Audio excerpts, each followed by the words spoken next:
In every culture, there are mythical animals.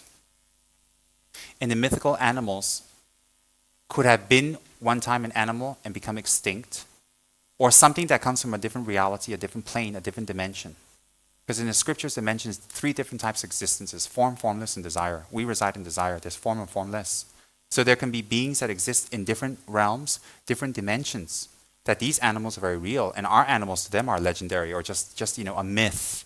So the animals we have on this planet can be a myth to a being of another dimension, and likewise vice versa. So the animals that we see in many cultures in different places are based on some kind of truth or based on some facts. They can be extinct, they can be from meditation, it can be some experience, it can be something supernatural, it can be as silly as, people who do drugs and see, animals. In any case, my point is every culture they have mystical animals. And the animals are mystical and mythical because they denote something that's not available in normal animals, which symbolize something that we can achieve or we would like to achieve. For example, when a deity rides on a horse, why does a deity need to ride on a horse? Why does he need a horse if he's enlightened? Why? What is it, a Buddha horse? The horse meditated, become enlightened, and then they became enlightened together. So one neighs, one screams. A horse for a mount of a deity is not an actual animal, but it's an emanation to symbolize the swiftness of that deity. Because you see, during Buddha's time, there was no cars and trains and LRTs and speed races. The fastest mode of transport was a horse. So a deity sitting on a horse denotes the swiftness of this deity to help you in certain accomplishments. Right? And certain mystical animals like dragons. A dragon in Tibetan Buddhistic thinking denotes overlordship, power over the elements, mystical, able to fly, power over normal situations, overcoming normal situations. And it denotes royalty. Royalty of what? Just a simple king? No, the royalty of a Buddha. Buddha who is different among all men. He is royal in what sense? That he has the compassionate, altruistic mind, which denotes his royalty. That's what royalty is about. That's why we respect royalty. They're supposed to be benevolent rulers. So when we refer that on a spiritual term, it actually denotes the qualities that they have attained. So we have different mythical animals. An example, we have the snow lion.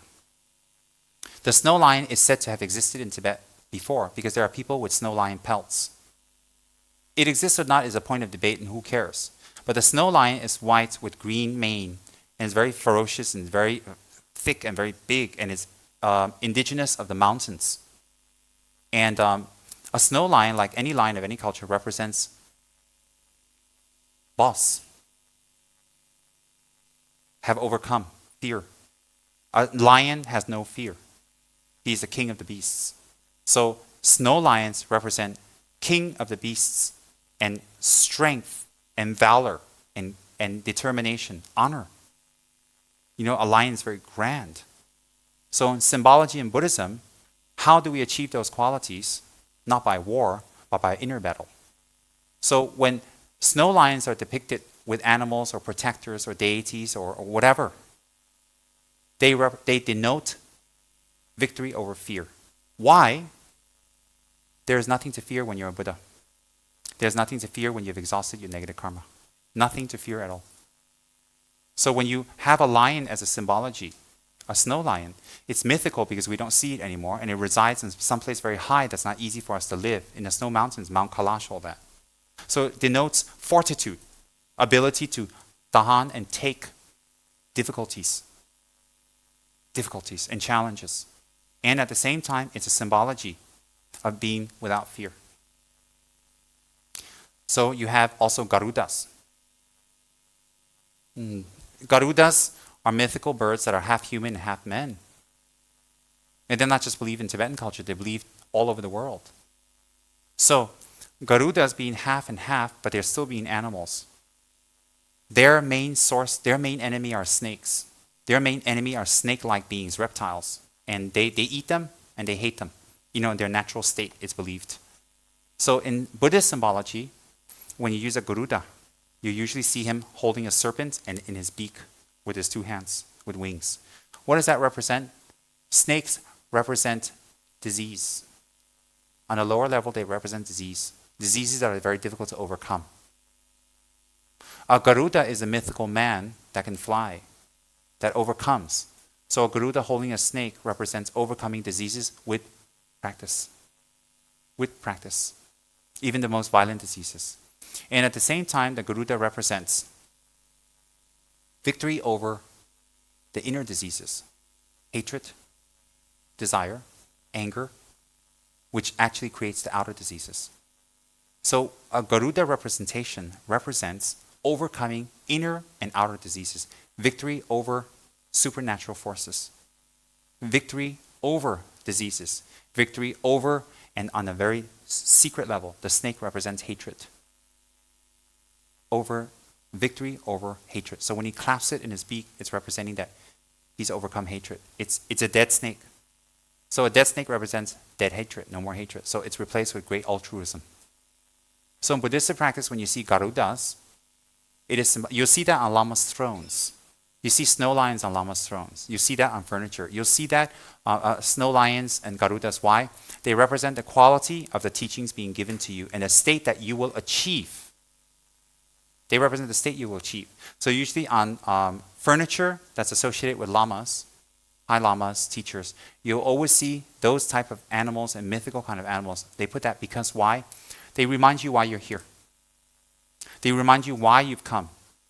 They remind you of the person that's with you. And they remind you of the state that you can achieve by coming here and listening to the Dharma. So those mythical animals bring you to a mythical state. Why is it mythical? Because right now having 100% altruism is mythical to us, is a myth. But there are people with that. There are people, Mother Teresa, 100% compassion. She used her little frail body her whole life to benefit others. She's a snow lion. She's a Garuda. She is a dragon. She's real. And so when someone comes like that to our country, we'll put something out that represents that to show you her state of mind. Her state of mind. And it's beautiful. So humans always need some kind of symbology to remind them.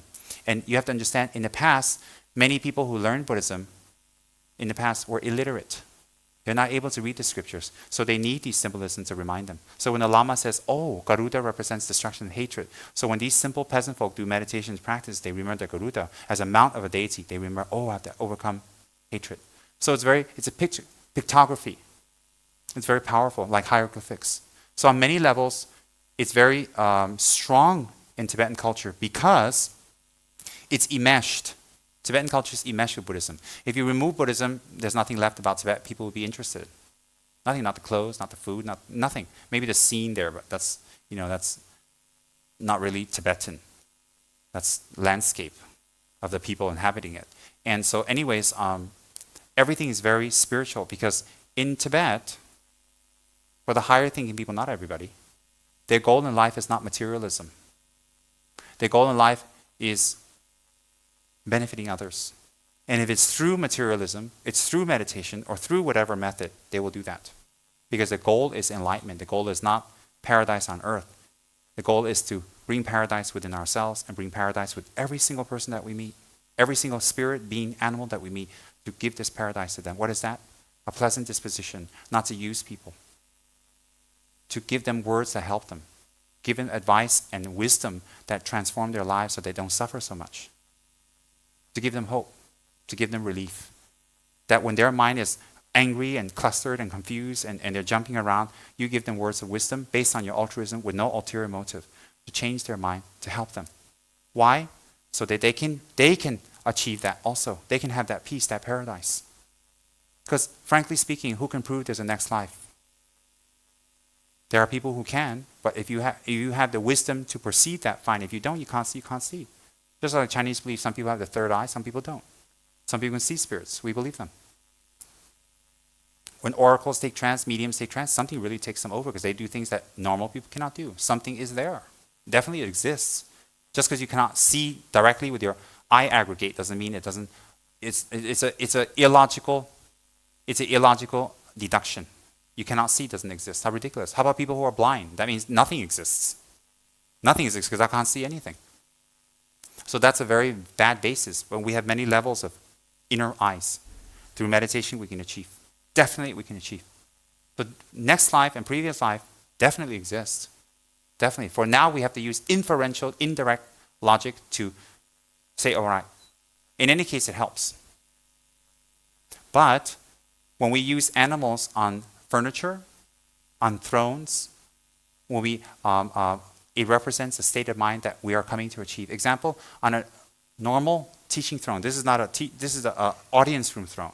On a normal throne, in the center, you'll see there's usually in the 4 directions 8 snow lions holding up the throne. The snow lions represent fearlessness, that this being has achieved fearlessness, and you coming here is going to help you to achieve that state. And that Dharma is without fear. Why? Because it's based on truth and altruism. So when you do things based on that, you have no fear. You have no fear in the face of whatever. So the thrones, the thrones being held up by the snow lions represents fearlessness.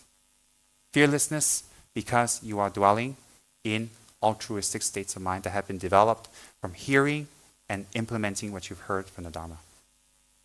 And then behind the throne, you can see dragons.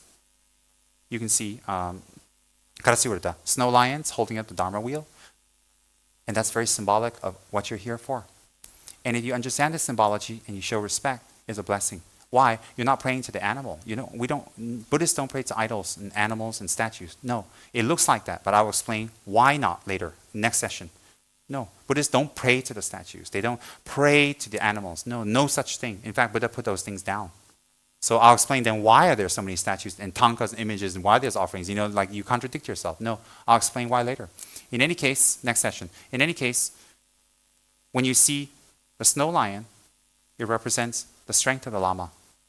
Why does it represent the strength of the Lama? Because the Lama has achieved something that he can put himself in front of everybody and be in the firing line. Because the Lama tells you everything you don't want to hear, but you need to hear. The Lama forces you to do everything you hate to do, but you realize you have to do.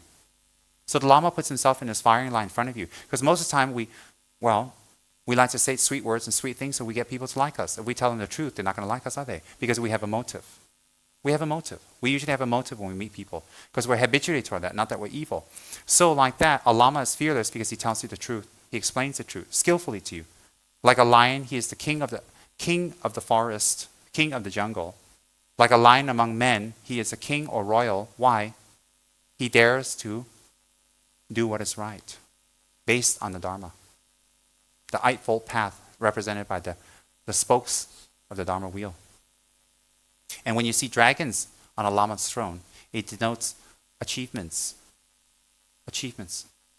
That this person has achieved some form of meditation that can be a tremendous benefit to us. That may be mystical, like dragons. So those all denote the state of mind. Not necessarily those animals exist or don't exist. Because no Tibetans debate they exist. I've never heard a Tibetan say, oh, there's a dragon. They're not focused on that because it doesn't really affect their practice. But what they symbolize and what they remind you of is very important. And for peasants in the past who are uneducated, it was very important. Very, very important.